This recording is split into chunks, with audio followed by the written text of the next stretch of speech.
call him Jay. I'm sure you can think of one. What would you? I was thinking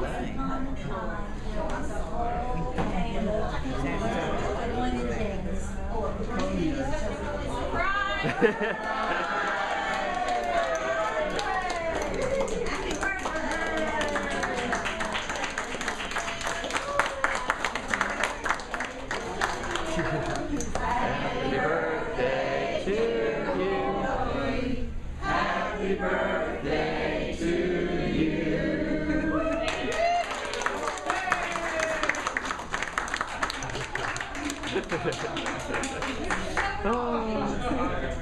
I started suspecting. I want y'all to know I had to put my salvation on the line. I lied to him to get him.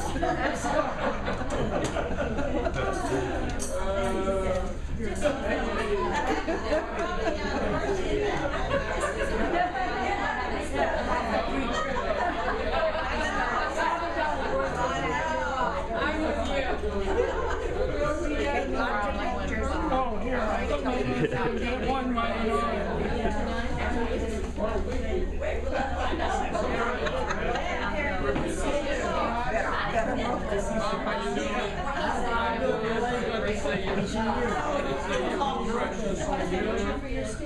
Happy birthday,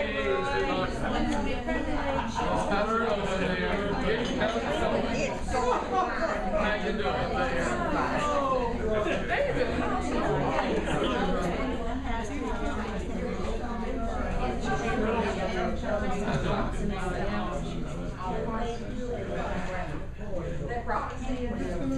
Forgive me, ma'am, for stepping away. Okay. Get y'all's picture.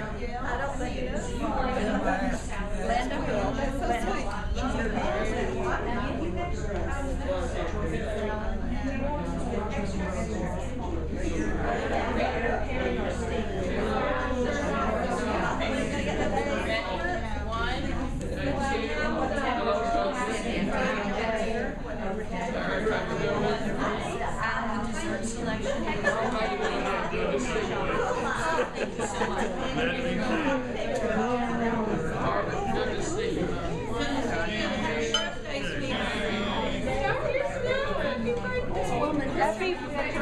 Happy birthday, Roy. Happy birthday.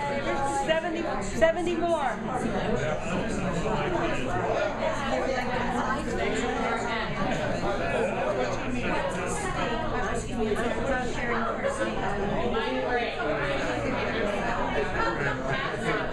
I'm sorry, sir, the crowd did the Catherine. I knew I could do it. And what? Thank you, Mayor. All right. Hey, happy birthday. Surprise. Good. It was so hard, I think, to say something. I can't say that. Now, respect your elders. I'm just a little over 2 months older than Dr. Roy. And we have been friends since we were in the 6th grade together at Bowles. On boat. He knows his boat. Big pardon? You know his boat. I always have known his boat. That's right. Struggle with that Roy. Roy, that's right. And that's Roy down there at the end. That's RJ. But I'll just never forget some of those early days when we first met each other. We've known each other. I think probably, unless it's Suzanne, I think I've known him longer than anybody at this table.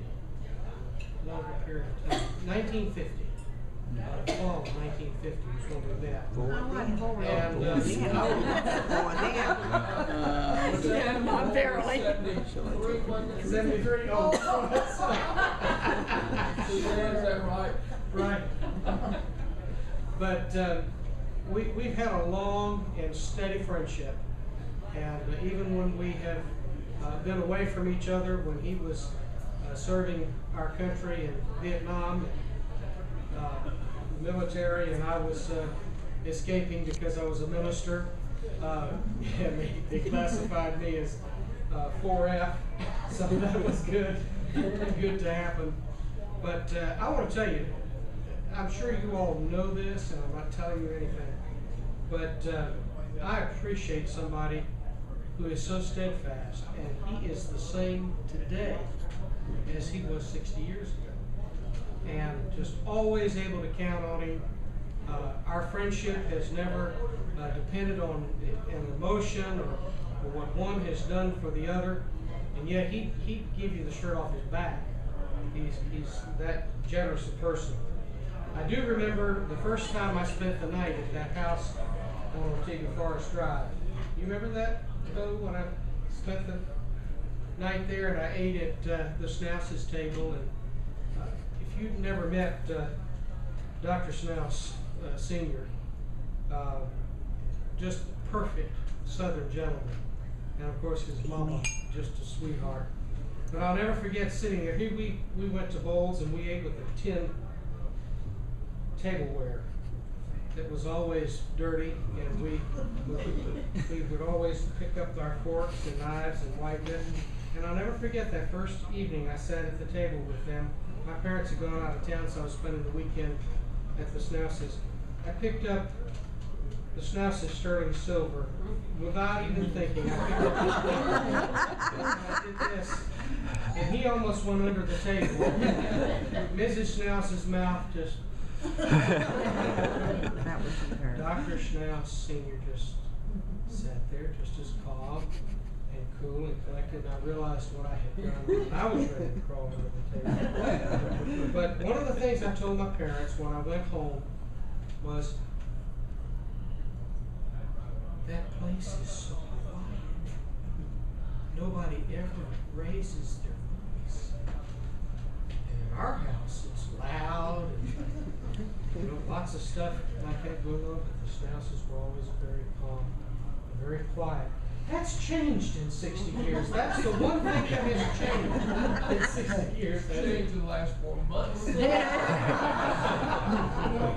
But I want to honor you both, because you have been a friend who has stuck closer than a brother, to paraphrase a Bible verse, and I have appreciated our friendship.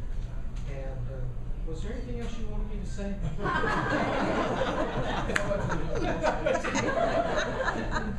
think it's already cost you plenty.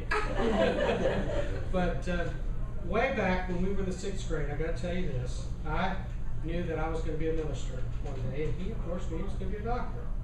And we made a pact. We said, I will take care of your spiritual side if you'll take care of my physical and medical side. That was the deal we made. I sure hope he's done a better job than I've done. Seriously, he has. And what a friend. I want to thank you for 60 years of friendship, and thank God for letting you bless this planet with your presence for these 70 years. And you are a friend indeed. God bless you both. Thank you, Frank. Frank, you know, I have my 2 best friends. I should be religious. Frank is a Methodist preacher, and Conrad Coward is a Catholic priest. Just in case. Just in case. I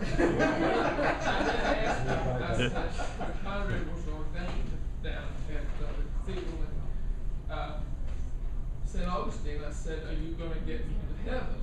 And he said, "No, you got to do it yourself." And then I asked Frank, he says, "You got to work on it yourself, though." But whenever I have anything that bothers me, I'll go to Frank.